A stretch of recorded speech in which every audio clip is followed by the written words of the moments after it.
Hi எல்லாருக்கும் வணக்கங்க. இன்றைக்கி வந்து நான் மாடி தோட்டத்தில் யானை தந்த வெண்டையை பற்றி தாங்க சொல்ல போகிறேன். இந்த வெண்டைக்காய் வந்து எனக்கு ஃப்ரெண்டுக்கிட்டேருந்து விதை கிடச்சிதுங்க.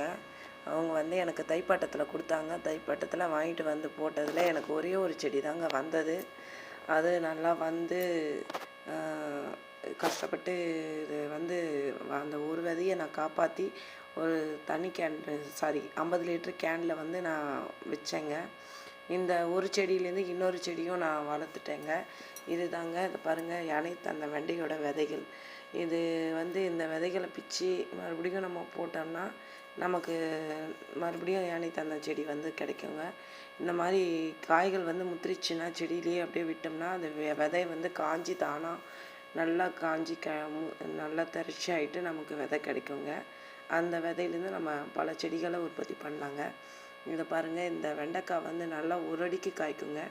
இது நம்ம ஒரு 4 செடி வச்சாலே போதுங்க. நம்ம சமையலுக்கு வேணுன்ற காய் வந்து நமக்கு கிடச்சிரும்.